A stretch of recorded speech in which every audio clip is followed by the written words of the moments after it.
right, everyone, we're going to get started. See if anybody else. See. Okay, cool. All right, so welcome. Thank you for coming to this exciting talk. My name is Chris Cepeda-Millan. I'm an assistant professor in the Department of Ethnic Studies and the faculty chair of the Center for Research on Social Change. Before we get started, I want to do a couple of housekeeping items. First, our next event is going to be on April 3rd at 12 p.m. noon, and we're going to have Greg Prieto, who's an assistant professor of sociology at the University of San Diego. He's going to be speaking, the title of his talk is Immigrant Agency and Social Movements in the Age of Devolution. And it will be in the MCC, in the Multicultural Community Centers, and we have flyers going around, and they're all over ethnic studies, and they should be on all the listservs, so look out for that. I want to remind and ask everyone to please make sure your cell phones are off, put them on or on silent. I want to thank the co-sponsors, being the Department of History, the Henderson Center for Social Justice, and the Division of Equity and Inclusion. On your chairs, there's some evaluations. If you could please fill them out before you leave, either in paper or online. We prefer in paper since you're here already, and they're there on your seats. Okay, I just want to remind you also about the format of our talks here. So Professor Lytle Hernández will be speaking for about 30 minutes, followed by a respondent, Eric Henderson, who will respond for 10 minutes, and then we'll have a Q&A following that. After the event, we hope you'll join us for a reception and informal conversation here in the lobby. All right. So with that said, I'm going to introduce today's speakers. Professor Kelly Lytle Hernández is a professor of History and African American Studies, and she's also the interim director of the prestigious Ralph Bunche Center for African American Studies at UCLA. She's one of the nation's leading experts on race, immigration, and mass incarceration, and is the author of the award-winning book Migra, A History of the Border Patrol, of the U.S. Border Patrol. Her newest book, which is speaking on today, is City of Inmates, Conquest, Rebellion, and the Rise of Human Caging in Los Angeles. Currently, Professor Lytle Hernández is also the lead researcher for the $1 Million Hoods project, which if you might have seen it on social media. It's amazing. Check it out. It maps how much money is spent on incarceration per neighborhood throughout Los Angeles County. Right, so definitely check it out if you haven't already. Again, that's the $1 Million Hoods project. Our respondent today would be Eric Henderson, who is a policy associate at the Ella Baker Center for Human Rights. In his role, he works on various local and states policies to end mass incarceration and redirect resources to programs that increase housing, healthcare, education, and jobs. Mr. Henderson is an appointed member of the San Francisco Sentencing Commission and serves as an advocate for currently and formerly incarcerated individuals and their families. There's a seat up here. He is also a member of the San Francisco Reentry Council, Legislation, Policy, and Practice Subcommittee, and prior to joining the Ella Baker Center, Mr. Henderson worked at UCLA's Graduate Division's Office of Diversity, Inclusion, and Admissions, and as a researcher at UCLA working in public health, psychology, and communication studies. So we'll start with Kelly first, and then we'll bring up Eric. So let's welcome Professor Lytle Hernández.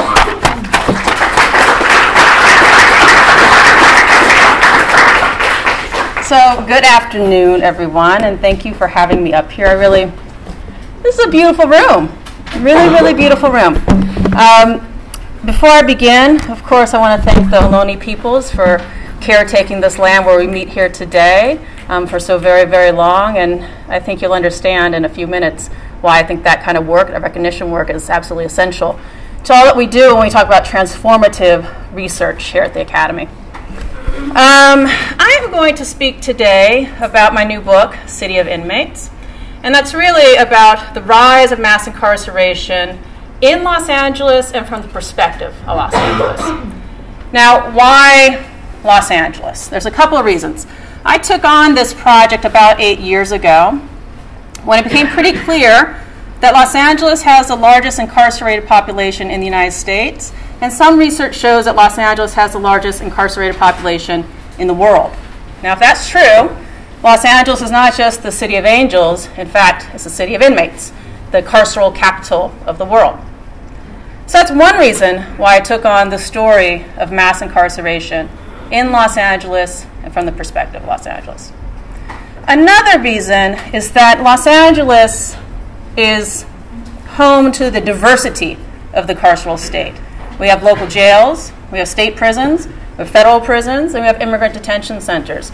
So if you want to talk about the different forms of human caging that happen, LA becomes a very good kind of petri dish to watch all of that grow over time.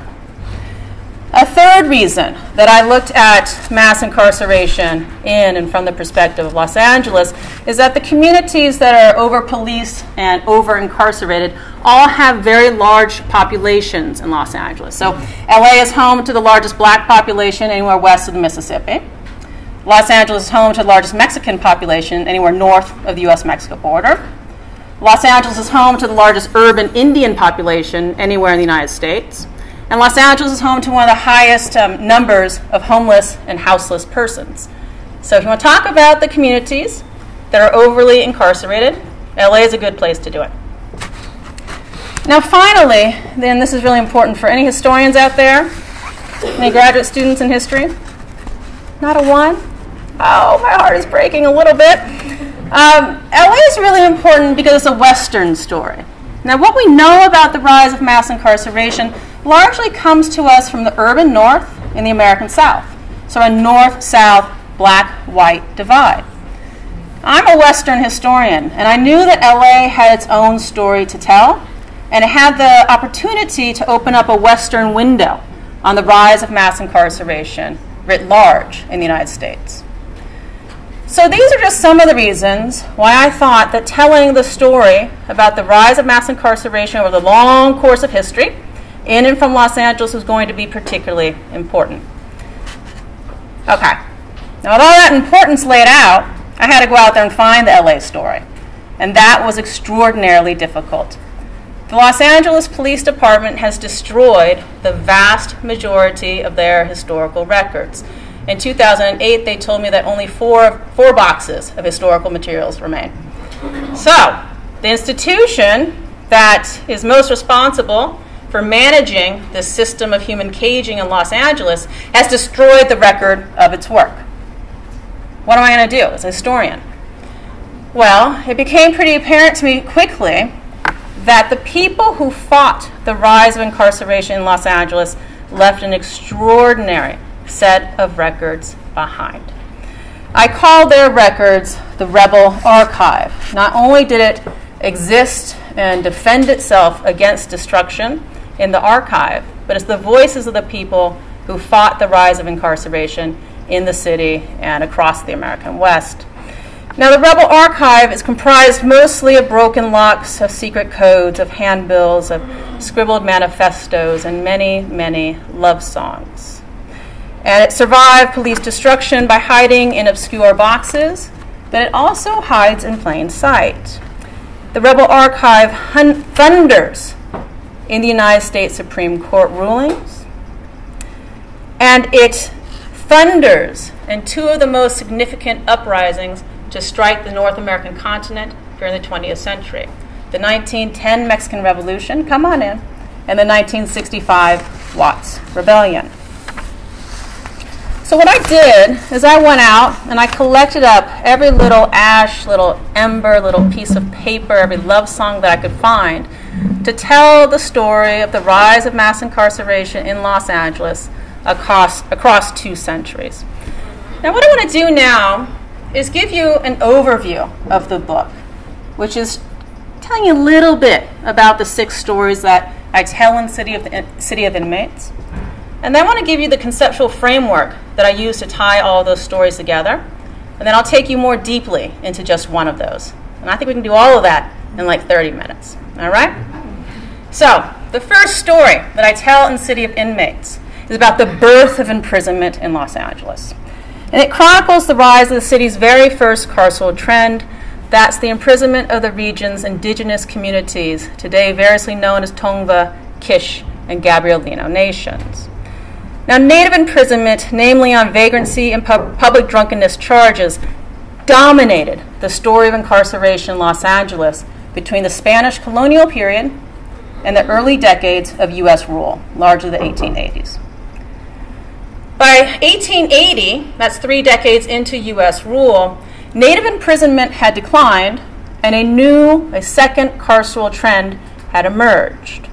And that's the incarceration of poor white men. Between 1880 and 1910, white men comprised almost 100% of the imprisoned and incarcerated population in Los Angeles. So that's story number 2. Story number 3 is about the invention of immigrant detention as a new form of human caging in the United States. Created amid the anti-Chinese movement of the 1890s, immigrant detention was then an obscure but indisputably white supremacist practice.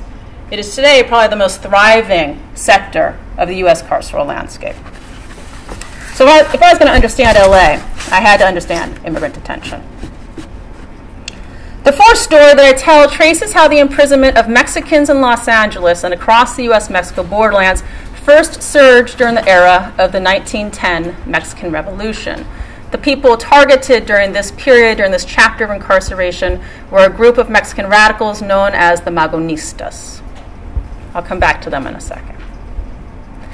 The 5th story that I tell in City of Inmates is also largely about Mexican imprisonment, and this is key. For those of us in the movement, when we talk about the disparities of mass incarceration, we often use this term black and brown, right? But we don't have a historical narrative to understand the brown dimension of that story. So that's what I'm trying to do with this chapter, is lift up the brown, the Latino chapter of the rise of mass incarceration. And what this chapter does is it documents when, why, how, and with what consequence entering the United States without authorization became a crime in the year 1929. And this is a story really about how efforts to keep Mexicans out of the United States led to the caging of Mexicans within the United States.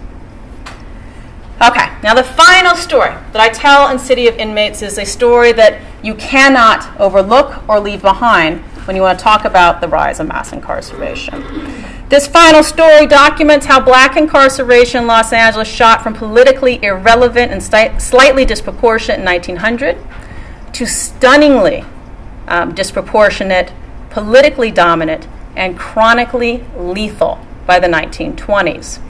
I do this by documenting the first recorded killing of a young black male by the LAPD, which happened in April of 1927. This lethality, this disproportionality, has continued ever since the 1920s. So this final story of City of Inmates really lifts up the tangled relationship between policing, incarceration, and in time, explosive black protest in the heart of the city. Those are the stories that I tell in City of Inmates. When I first pulled them out of the rebel archive, they didn't make a whole lot of sense to me. How would they fit together? These stories range from the Spanish colonial era to the outbreak of the 1965 Watts Rebellion. They address vagrancy laws, immigration control, and police brutality, and they churn through a variety of communities at particular moments in time. But as I pulled one story, and then another story, and then another story from the rebel archive, I began to see how they each clearly align on the arc of conquest, and in particular, settler colonialism in the United States. Now, settler colonialism is a very hot term right now, and everyone's got their own definition of it. I'm going to lay out my definition, then we can have an argument about whether or not you like that definition or whether or not what I've argued fits with it, but let me lay it out for you really quick. While I do that, I would like for you to watch this short video, see if I can figure out how to make it go, on the acquisition of land that led to the making of the United States as a land base during the 19th century. Okay? So you can just watch this while I talk.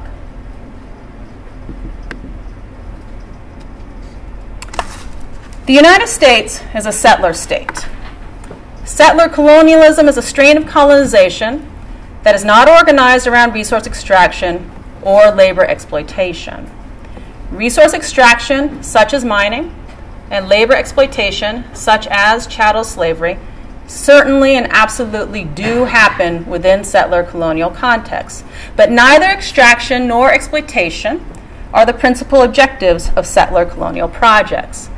Rather, settlers seek land. On that land, the settlers envision building a new, a permanent, a reproductive, and a racially exclusive settler society. Indeed, settlers invade in order to stay and reproduce while working to remove, to dominate, and ultimately replace indigenous communities with a racially homogeneous and a sexually reproductive society. In other words, eliminating indigenous peoples and disappearing racialized outsiders, as well as non-reproductive social deviants, is the basic thrust of social relations and institutional practices within settler societies. Now, this settler variant of conquest and colonization runs particularly strong in the American West. And as I argue in City of Inmates, it's the dynamics of constructing a white settler society in Los Angeles that drove the rise of incarceration as a system of indigenous elimination and racial disappearance in the city. This began with the criminalization and the caging up of the indigenous peoples of the region. And I have to say here that caging Native peoples within the toxic conditions of the Los Angeles County Jail accelerated Native population decline within the region. By 1880, white settlers in Los Angeles had defined Indians as so-called disappeared and shifted the dominant practices of incarceration in the city. Next up, the settlers criminalized and caged thousands upon thousands of the poor white men who migrated constantly, lived in homosocial communities, and who loved in homosexual ways. These men either could not or would not abide by the Anglo-American settler norms of heading nuclear families, acquiring native land, and permanently settling down. So what the settler authorities did is they criminalized them and they caged them up. Then, with the passage of a series of carcerally inflected immigration laws, settlers in Los Angeles, settlers across the American West, and settlers across the United States, in particular in the United States Congress, attempted to deny Chinese immigrants the right to enter the settler-claimed territory, while later allowing Chinese migrants to work in seasonal industries, but not to permanently settle down north of the border. Both the invention of immigrant detention in 1896, and let me note here, the very same day that the United States Supreme Court invents immigrant detention is the same day the Supreme Court rules down its infamous decision in Plessy v. Ferguson. The court that gave us Jim Crow is the court that gave us immigrant detention. We've extinguished one, we still live with the other. Back to the story. The invention of immigrant detention in 1896 and the criminalization of unlawful entry in 1929 both developed amid unambiguous attempts to stop humans defined as non-white from making permanent homes in the United States in general, but the U.S. in particular. At the opening of the 20th century, when large numbers of African American citizens defied this vision of manifest destiny by migrating west free, the response was swift and brutal as city authorities created the conditions for criminalizing, for caging, expelling, mauling, and outright murdering black citizens. I can't tell you how many times I found in the rebel archive black folks who had been attacked by the local police department and their eyeballs literally ripped out of their heads. Amid all of this, between the caging up of Tongva Gabrielino peoples and the killing of black citizens, the Magonistas, a band of radical dissidents from Mexico, crossed the U.S.-Mexico border, threatening to oust Mexico's president, Porfirio Diaz, from office, but also to end white supremacy and to restore native and communal land holdings across the North American continent. If these rebels, these Mexican rebels, were to succeed, their uprising would not only upend U.S. capital investments in Mexico, but quite possibly ripple north, wreaking havoc for white supremacy and the enduring but always precarious colonial occupation of indigenous territories within what we now know as the United States. So U.S. and Mexican authorities, including the Los Angeles Police Department and the Los Angeles Sheriff's Department, hunted the rebels down. And this is a chase that spans more than 100,000 miles across the North American continent, arresting thousands of so-called malos mexicanos, or bad Mexicans, across U.S.-Mexico borderlands. In August of 1907, these transnational operatives kicked in the door of a shanty on the edge of Los Angeles and arrested the rebellion's leaders, namely a man called Ricardo Flores Magón. Although sent to solitary in the LA County Jail, the rebels smuggled out letters, manifestos, and plans to raid Mexico. All of this continued to prod the outbreak of the 1910 Mexican Revolution. Blew my mind when I figured out that much of the 1910 Mexican Revolution was planned from solitary confinement in the LA County Jail. When strung together like this and viewed through a settler colonial frame, the stories that were saved by the rebel archive taught me that since the very first days of U.S. rule in Los Angeles, i.e. the Tongva Basin, incarceration has persistently operated as a means of purging, removing, caging, containing, erasing, disappearing, and yes, otherwise eliminating indigenous peoples and racially marginalized populations. Okay, now that's heavy, right? We're no longer talking about the PIC, which I'm with too. I'm completely down with. This is absolutely about labor control as well and profiteering. But we're starting to talk about elimination and which communities for whom there is a permanent imagination here in a white settler state. With all of that, with those lessons learned from the big arc of the story, I want to take you deep into just one of the chapters. And the chapter I'm going to take you into today is called Caged Birds. This chapter documents how settler campaigns to remove Mexicans from the United States led to their permanent caging within the United States. This is a story that we're grappling with here in California very much, especially as the federal government, the Trump regime, is sending in its agents to round people up. You all had some major roundups in Northern California very recently. Okay, so now let's do the historian's work. There's no other historians out there, so I'm going to do this, all right? In 1900, very few Mexicans lived in what we now know as the United States. By 1930, about 1.5 million Mexicans lived north of the U.S.-Mexico border. This constituted about 10% of the population of Mexico. As Mexican immigration surged during the early 20th century, but during the 1920s in particular, many in the United States Congress were trying to restrict non-white immigration to the country. They were trying to limit immigration to just Europe in particular. By 1924, Congress had largely adopted a whites-only immigration system with its infamous National Origins Act of 1924, which banned all Asian immigration and cut the number of immigrants allowed to enter the United States from anywhere other than Northern and Western Europe. According to the quota law, 96% of the slots that were open to immigrants were reserved for Europeans. But whenever Congress tried to cap the number of Mexicans allowed to enter the United States each year, Southwestern employers here in California in particular fiercely objected. So U.S. employers had eagerly stoked the rise of Mexican immigration. By the 1920s, employers across the southwestern United States were utterly and completely, in their words, dependent upon the Mexican worker. As agribusinessmen, however, thought that Mexicans would never permanently settle north of the border. One of their lobbyists, a man named S. Parker Frizzell, explained to Congress in 1926 that, quote, the Mexican is a homer. Like the pigeon, he goes home to roost. It's on Frizzell's promise that Mexicans were, quote, not immigrants, and rather they were, in his words, birds of passage, that Western employers repeatedly and successfully defeated proposals to cap Mexican immigration to the United States during the 1920s. Right? So understand that it's the notion that Mexicans that are impermanent that allows the doors of Mexican immigration to remain open.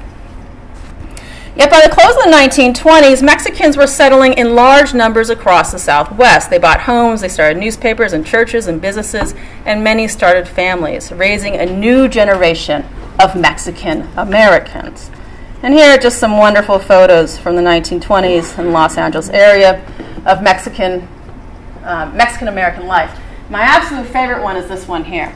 A group of Mexican women who were not supposed to be here anyway, right? This is supposed to be temporary male migration. Whole families are not supposed to be coming up. And what are they doing? They're not even working. They're hanging on the beach, and she's barefoot, chilling out, having a good time, total leisure. She is living her full life, right? She is certainly not supposed to be doing all of this.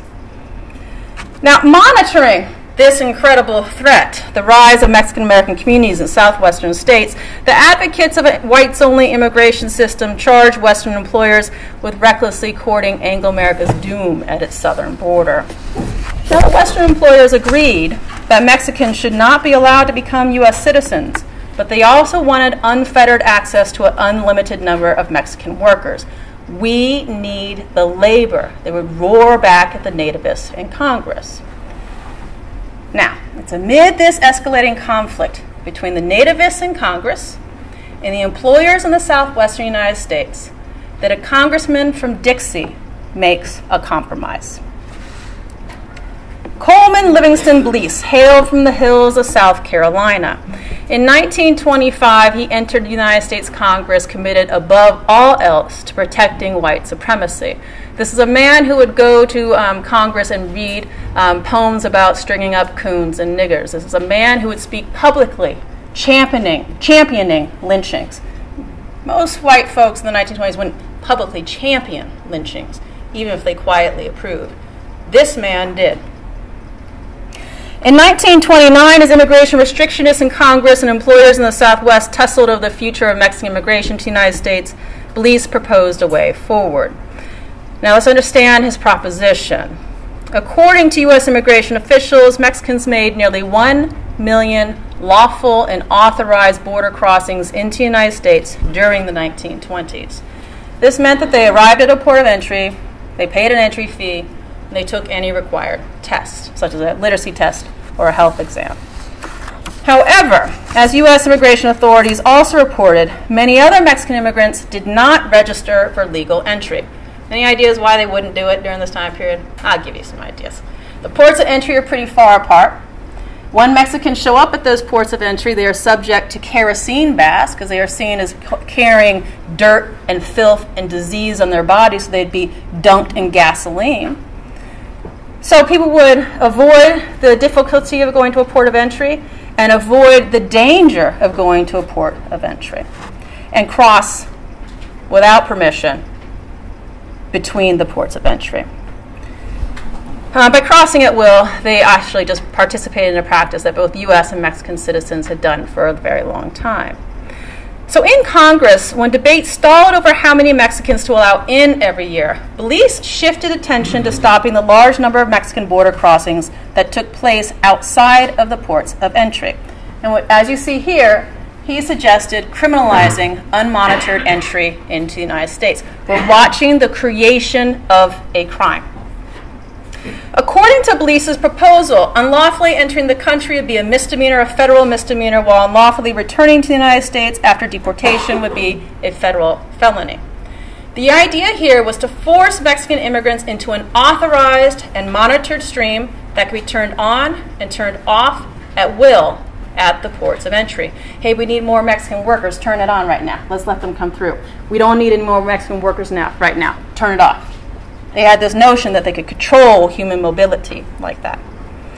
Any immigrant who entered the United States outside the bounds of this stream would be a criminal, subject to fines, imprisonment, and ultimately deportation. But this was a crime that was designed to impact Mexicans in particular. Neither the agribusinessmen nor the restrictionists registered any objections.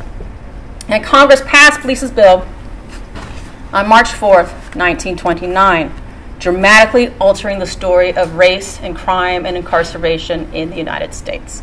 With stunning precision, the criminalization of unauthorized entry caged thousands of Mexico's proverbial birds of passage. Within 1 year, U.S. attorneys prosecuted more than 7,000 cases of unlawful entry. By the end of the decade, they had prosecuted more than 44,000 cases. Mexicans never comprised fewer than 85% of the people who were convicted of unlawful entry. Some years they comprised upwards of 99% of the people convicted of unlawful entry. So what you have is, by the end of the 1930s, you have tens of thousands of Mexican immigrants who are criminalized, arrested, prosecuted, convicted, and imprisoned for breaking Blease's law, for breaking this new crime that was created to protect white supremacy. The issue is that by 1930, the U.S. federal penal system is very small. This is what it looks like, largely. We only had 3 large prisons in the United States, federal prisons, in 1930. To cage all of Mexico's unlawful border crossers, we had to expand the federal penal system across the U.S.-Mexico borderlands. The first facility that the U.S. Bureau of Prisons built was La Tuna, just outside of El Paso, Texas, in 1932. Now, La Tuna was a sprawling prison farm with a maximum capacity of 420 inmates. Within just 3 months of opening, it was full, beyond capacity. So leaders at the Bureau of Prisons searched for a sufficiently, may I throw this to you? Thank you. For a sufficiently isolated place to camp some of our Mexican friends. They chose a site at the base of the Santa Catalina Mountains in Arizona and named the roughshod convict labor facility after the nearest town, Tucson Prison Camp Number 10. I have been studying immigration control for almost 2 decades. I had never heard of this prison before I started to do this research. All right, so here you have the expansion of the federal penal system just to reach immigration control objectives.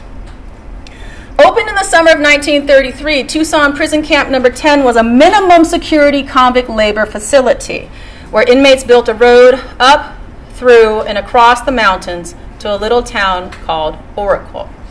Oracle is where the white settlers of Arizona wanted to build a health resort where they could get away from the sweltering heat of the summer months in Arizona. I should also say that Oracle, when the children and families from Central America were coming across the border in large numbers a couple of years ago, Oracle is where many of them were sent in detention. And the residents of Oracle came out to protest, not on behalf of the undocumented youth and communities that had actually built access to their town, but to say that they didn't want any undocumented folks in their community, period. Now, the road work at Tucson progressed, but the warden complained about the camp's high escape rate. In fact, Tucson Prison Camp Number 10 had the highest escape rate in the country during this time period. The men imprisoned at Tucson, as the warden put it, were, quote, young Mexicans with very few brains, if any. But I would argue that the archival record, the rebel archive, tells us something very different. Building the road to Oracle, as you see here, was dangerous. There were 2 deaths and numerous injuries just within the first year of work. And Warden Gaffney, a man with experience in the Southern penal system, meted out harsh punishments. Now, the man who was sent to run Tucson Prison Camp Number 10 came straight to the Arizona borderlands from Alabama. And what he learned in the prisons of Alabama was harsh punishment techniques that he had practiced against largely black prisoners. One of those tactics that he learned was this thing called the box. Anyone know what the box is? Some people are like this, maybe a little bit. Yes, the box is about this big, right? Maybe 2 feet by 2 feet.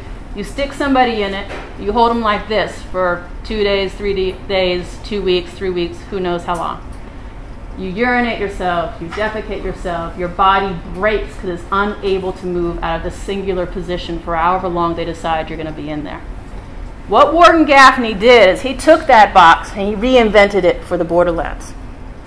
He walked out into the desert, he dug a hole, he dropped people in the hole, and put a 2x4 steel grate on top of it and let them bake out there in the desert. So guess what the people did? They ran away every chance they got. If you go to the U.S. Bureau of Prisons records in College Park, Maryland, you'll find envelopes stuffed with these runaway cards from Tucson Prison Camp Number 10 because of all the men who were able to get away from Warden Gaffney. In Alabama, folks couldn't get away. You had armed guards. In Tucson, the guards weren't armed, and so people ran, and they got away successfully.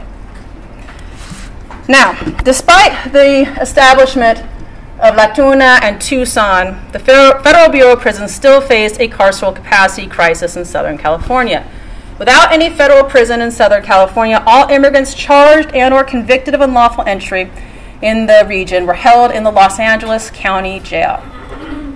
By the mid-1930s, Blease's law had filled the Los Angeles County Jail far beyond capacity. So in 1938, the U.S. Bureau of Prisons opened Terminal Island, a federal detention and imprisonment facility in Los Angeles, California. So what we just did is did the history of how the first federal prison arrived in Los Angeles. And I should say here, I want to say a couple words about these federal prisons.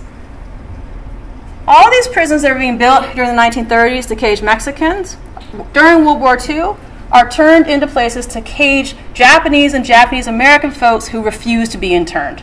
Tucson prison camp becomes a prison for Japanese and Japanese American folks who refuse to be interned, and so does Terminal Island. This is the recycling of the carceral state for different populations within this white settler West that is trying to remove these targeted populations. Therefore, with the establishment of Terminal Island, by the end of the 1930s, the criminalization of unlawful entry had bulged the federal penal system and tipped its expansion across the borderlands from El Paso to Los Angeles. As intended, Mexicans comprised the overwhelming majority of immigration offenders. Having agreed upon nothing but the need to control Mexican settlement north of the border, the nervous nativists and the Western employers of the 1920s had made a carceral compromise to confine Mexican migration to authorized and presumably controllable pathways. In capturing Mexico's birds of passage whom dared to violate the negotiated terms of mandated entry, Mexican imprisonment boomed across the borderlands, established the first federal prison in LA, and filled it with Mexicans who, after a term of imprisonment, would be deported, forcibly removed from the settler state.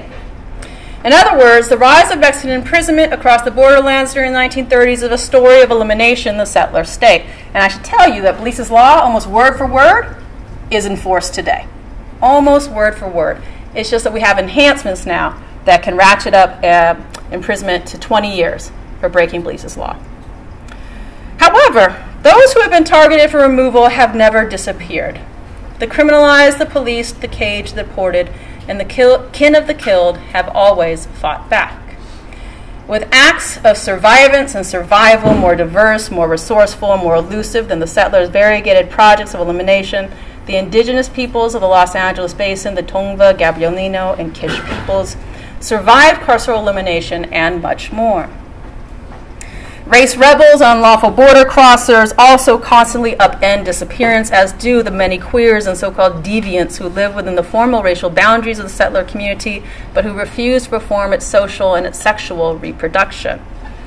And the rebels kept a record of it all. Therefore, as much as City of Inmates is about this sad and disturbing and unsettling story of elimination that is churning through our country's jails, prisons, and our detention centers, it is also a story of resilience and unbroken rebellion. In 2016, as I was coming to the end of this book, I was shaken with the story that I had found. If I had learned that mass incarceration is in fact mass elimination, the question ahead of me was, what are you going to do about it? Are you going to be a scholar who works in the academy and unmasks the problems of the world? Or are you going to be a scholar who confronts the problems of the world?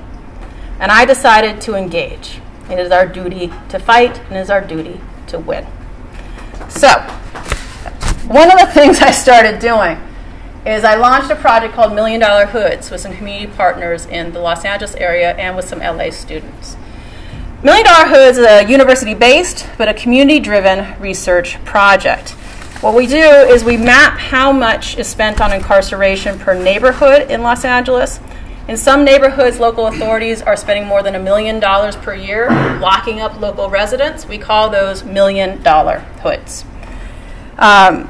We also provide the only full and public accounting of all of the arrests that happen in Los Angeles County. If you go to the LA Times, you go to the LAPD's website, they'll only tell you rape, robbery, what they regard as serious and violent crimes. We tell you every arrest that happens in the county.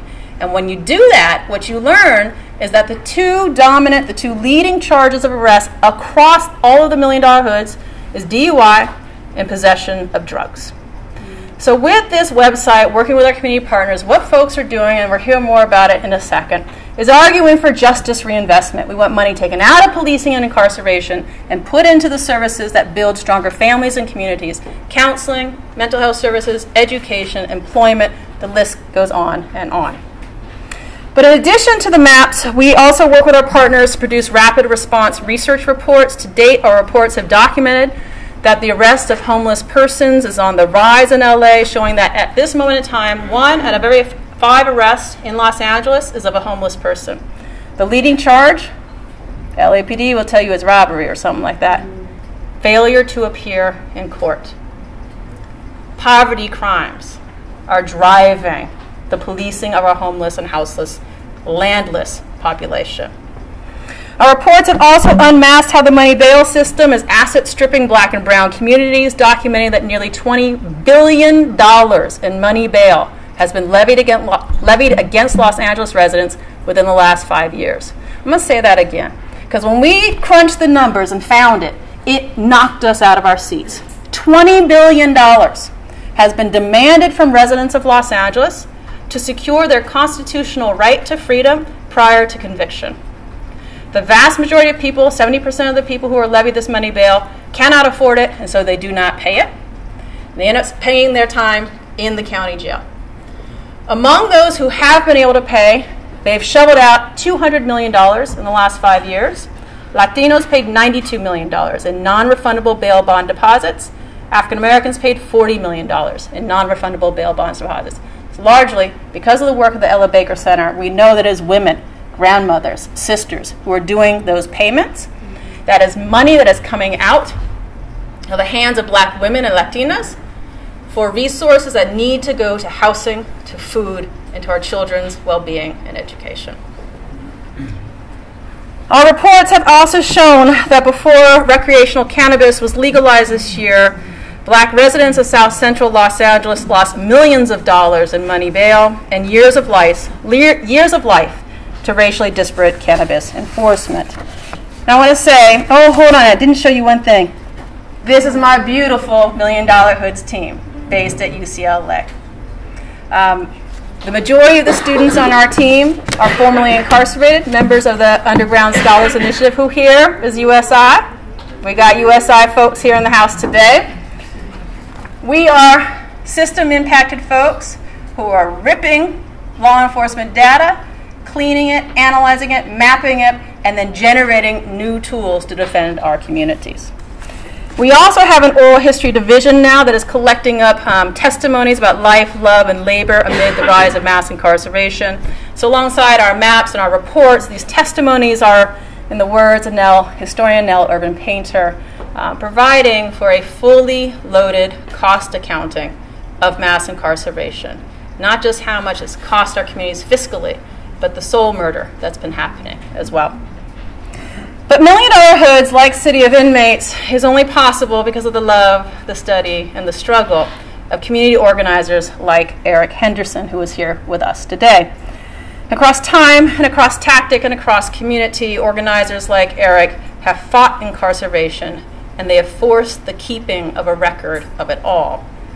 I'm hoping that 100 years from now, when historians come back and write the tale about who ended the crisis of mass incarceration, they're going to find the letters and the writings and the work of Eric Henderson and the Ella Baker Center for Human Rights and the many, many other rebels like them. And so, Eric, I wanted to have come and join us today to speak from the Rebel Archive and to talk about the work that you're doing here locally.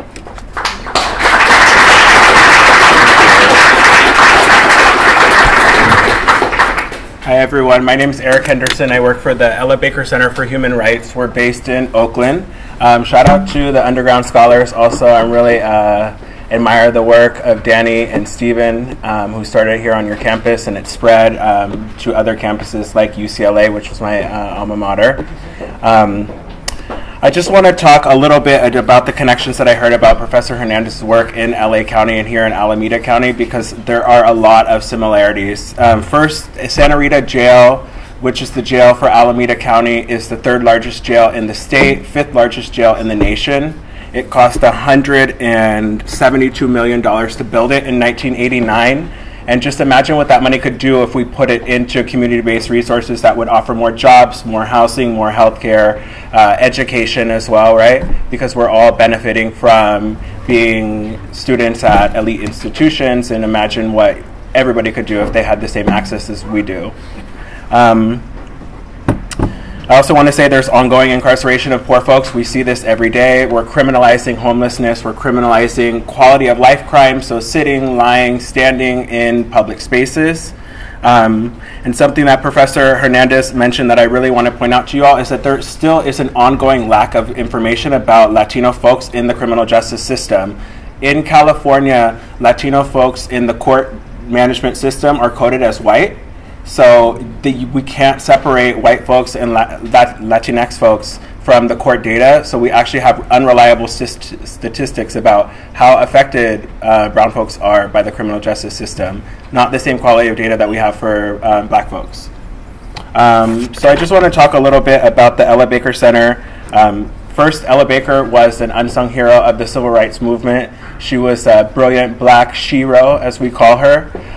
She believed in the power of everyday people to make and win change, and I am an everyday person just out here fighting to make change in our community.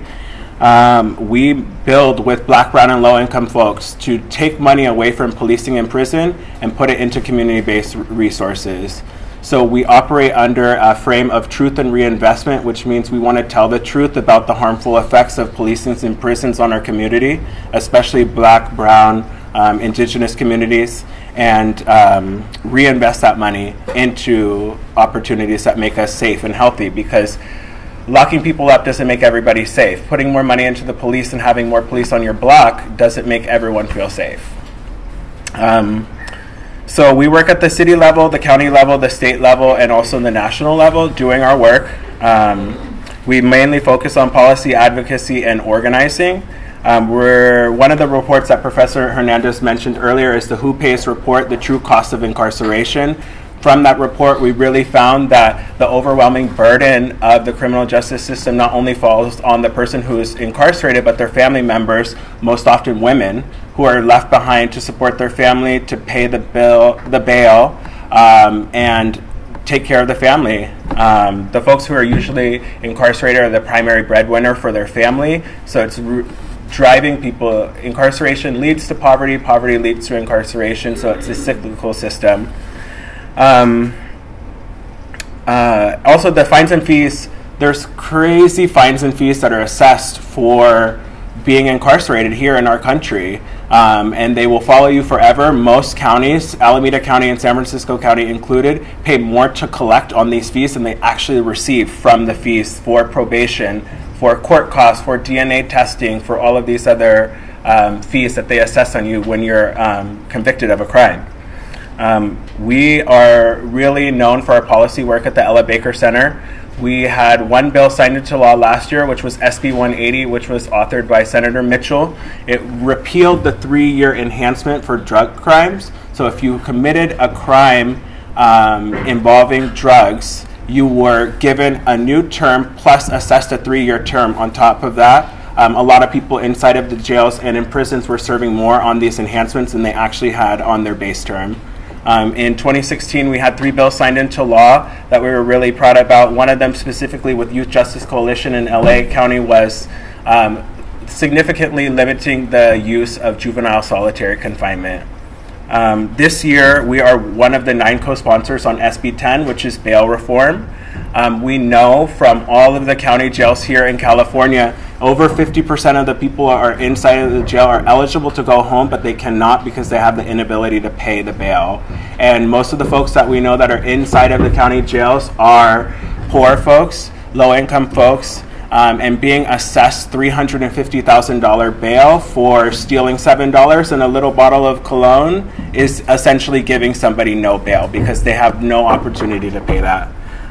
In addition to that, we're working on 2 other enhancement bills, SB 1392 and SB 1393, which would repeal a 1-year enhancement if you have a prior prison sentence, and then give judicial discretion for a 5-year enhancement if you have been convicted of a serious crime. In addition to that, here in Alameda County, we're demanding an audit of the sheriff's budget. From what we see from Santa Rita Jail, the sheriff's bed days and the people spending time in jail has decreased significantly, but his budget has skyrocketed.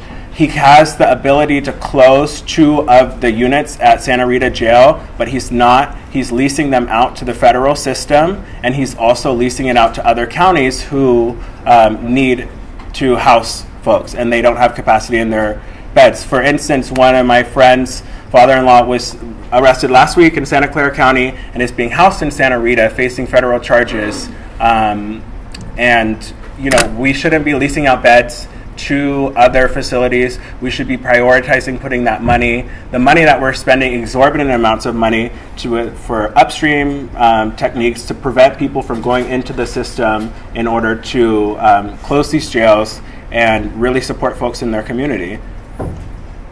We're also doing a lot of work around homelessness and mental health as well. So in the city of Oakland, we're working with the homeless advocates to fight these quality of life crimes, so they're not going into facilities, being housed in county jail. And something that we're really, really excited about. So the Ella Baker Center for Human Rights and Restaurant Opportunity Centers United has purchased a building in the Fruitvale in Oakland. It's on the corner of International and 34th Avenue. We are literally being forced out of our offices in downtown Oakland because of the property prices are so expensive. So we joined with another organization to buy a building which will be our new headquarters. So it will open up in a year. And in that building, we're going to operate a restaurant training program for formerly incarcerated folks, low-income folks to come through, receive restaurant worker training at no cost, and then be able to get really great careers after in fine dining and high-level dining. Our offices will be there. We'll also be there with other really cool organizations, Casa Justa Just Cause, who does housing rights and tenants advocacy. We'll have a restorative justice space in the building as well, so folks can come into our building, Restore Oakland, and resolve issues, and not need to use the police as the first line of defense to resolve things in the community. If any of this is of interest to you, ellabakercenter.org, restoreoakland.org, facebook.com/ellabakercenter, @ellabakercenter on Twitter, and also on YouTube as well. I would love to talk to you more about getting involved in our work. One of our amazing members, Paula, is here in the audience. She's a member of the Ella Baker Center, but she's a staff member here at UC Berkeley. And her or I would love to talk to you more about our work, fighting against the criminal justice system, putting more money to support our communities so it doesn't disproportionately affect Black, brown, and low-income folks.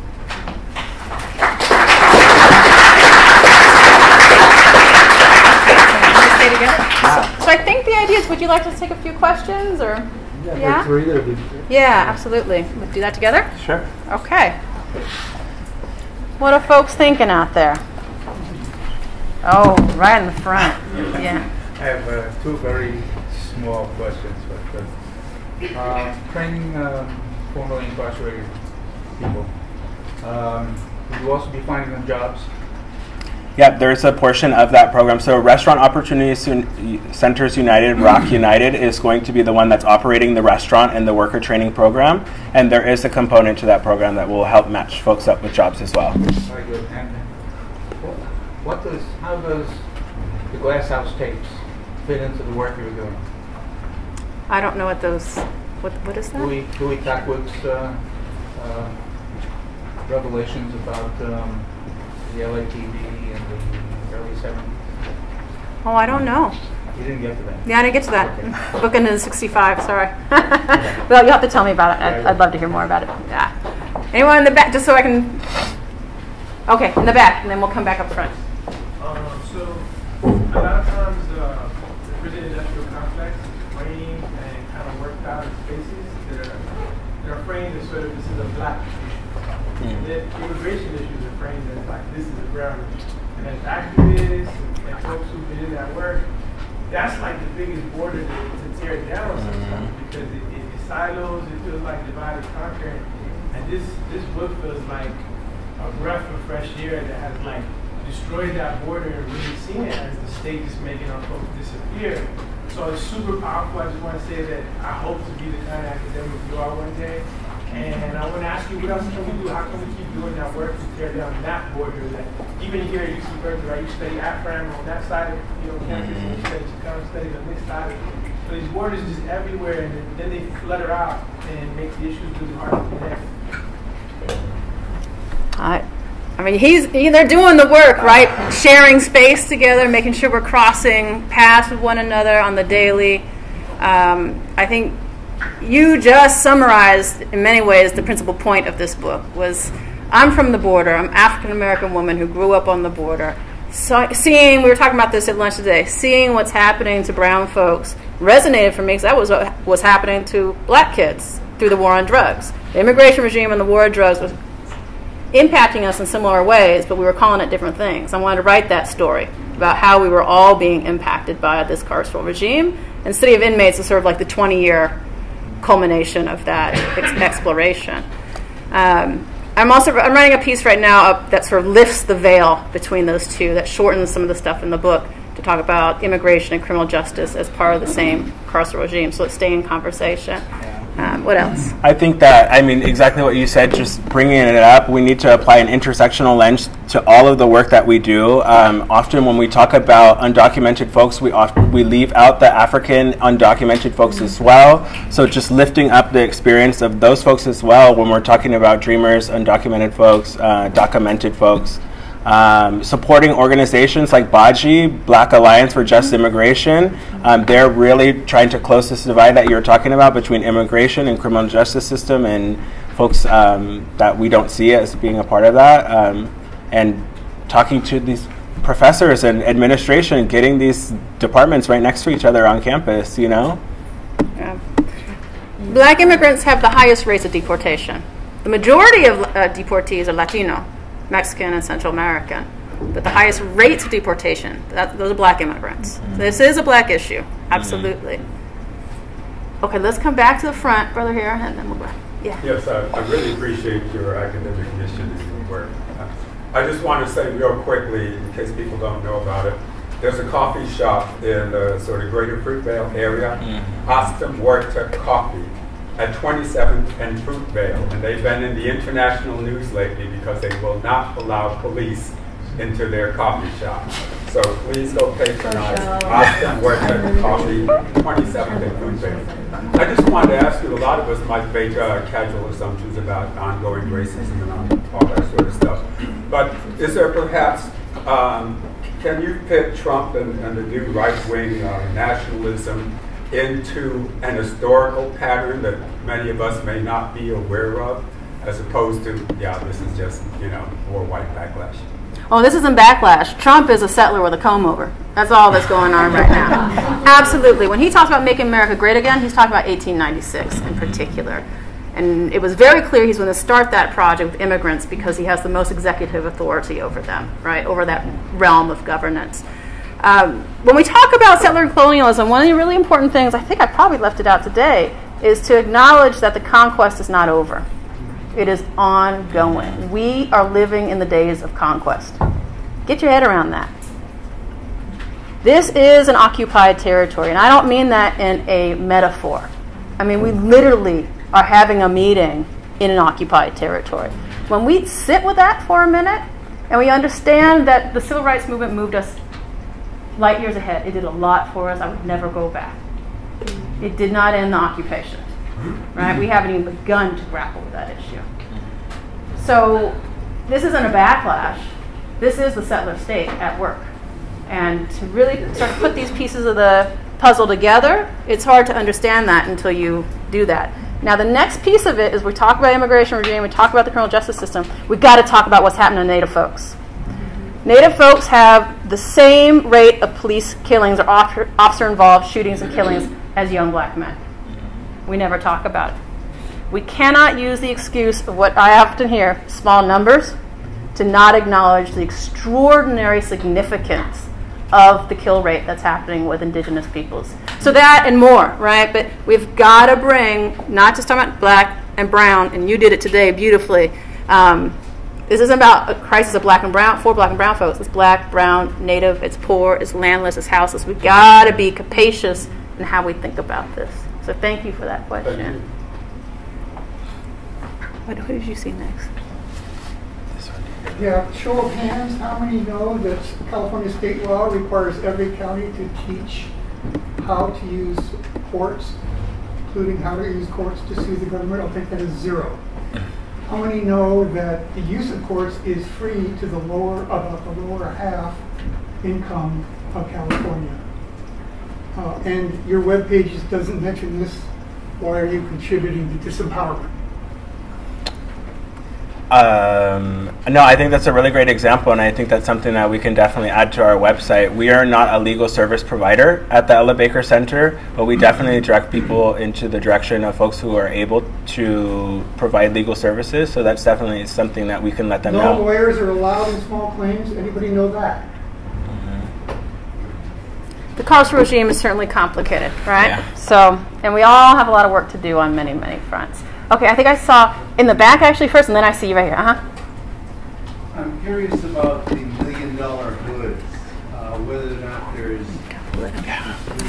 correlation, socioeconomic correlations with those areas.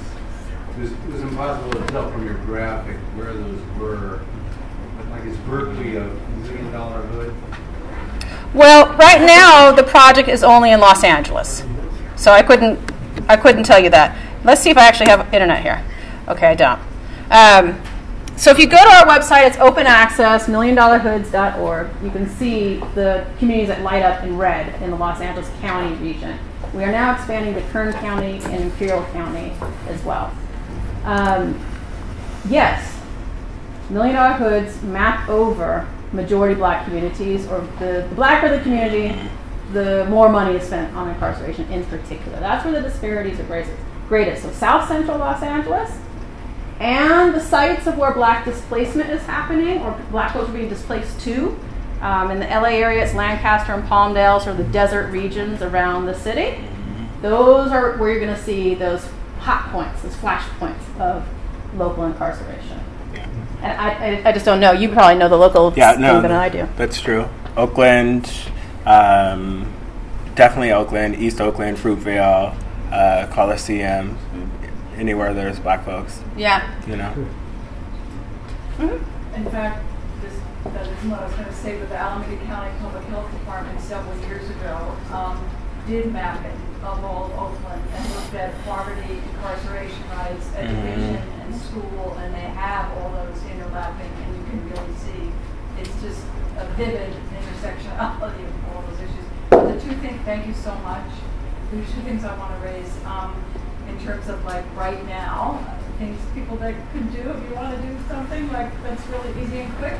Contra Costa Sheriff has just stopped this organization Civic that goes into the West Contra Costa Detention Center and provides ways for people on the inside to communicate in the outside. Very simple, you know, they get notes, they get information, their families are locked up and, you know, interrupted while they're waiting for deportation hearings, etc. So the sheriff just recently, in the last couple of days, says Civic can no longer go into West Contra Costa Detention Center. So a call to the Sheriff's Department in Contra Costa County is one thing. The other big thing, and I've been working on this for several years, is Stop Urban Shield. And I know this may seem a little different outside the realm, but it isn't. So Urban Shield is a major hyper-militarization training at police, and that happens and has started by Sheriff Anger in our Alameda County. And there's a campaign to get the whole county out, but there's a campaign right now to get the city of Berkeley out. I just left a meeting with the Mayor's Urban Shield Task Force with about Nick Berkeley, and they are, you know, they're just convinced that they have to do this. It's the only way they can have collateral training for all these emergencies and terrorism and blah, blah, blah. If you're a Berkeley resident, and all the students that go here are, you can call the mayor's office and say you want Berkeley out of Urban Shield, and it's very important. It's a small thing to do. And you can just go to Stop Urban Shield Coalition to see more. And thank you so much. Thank you. Yeah. I'll take your book to my church for a study. Awesome. Yeah, and the Ella Baker Center is involved in the Stop Urban Shield campaign, and what we see also is that they use these militarized tactics on low-income communities. So they say they need the training under the guise of preparing for natural disasters, but they're actually using them to go into over-police communities and really just terrorize them, you know? Yes. Hi. It's a little bit different. Thank you so much for all the knowledge you shared. I'm a librarian here, so when you talk about the Rebel Archive, I'm particularly intrigued about what that work was like to uncover that, because I know that archives are also an extension of the colonization system, and they prevent a lot of knowledge being crossed. It's itself a caging information and caging stories sometimes. So I just wanted to ask, what was your experience doing that? And were there things that librarians or archivists could implement, you know, to kind of break down some of those walls? Oh yeah, I mean, I think number one, I hope that you talk to them and make sure you guys are archiving their records if they're not already archived, and set up a relationship and all the other rebels that are working right now. A lot of the time, these records go unrecorded or aren't archived safely for in perpetuity. My experience was when I contacted the LAPD or the city archives, and I was trying to find really what should have been my core record base, and I was told that nothing exists anymore, they just fired me up. I was like, oh, it's on now, right? I'm going to find this story one way or another. So I started knocking on back doors. I started talking to any organization that would have gotten a foot inside the county jail. Health inspectors, maybe labor unions. I just sort of went and collected up every piece of paper I could find of anyone that put their toe inside the county jail and that sort of got into their perspective. Combed all the local press and media. Combed the court records. So there was no archive in place, but there were plenty of back doors into the story. And the funny thing about rebels, right, is rebels force themselves into the narrative, right? So if incarceration is meant to disappear Native peoples, breaking yourself out of jail sure finds your way into the local paper, right? It's sort of reading the settler archive against the grain in many ways as part of the rebel archive. I don't know, what else, do you have any ideas? No, I was just really inspired by Professor Hernandez's work, your dedication to combing those archives and not taking no for an answer, and giving me a lot of information.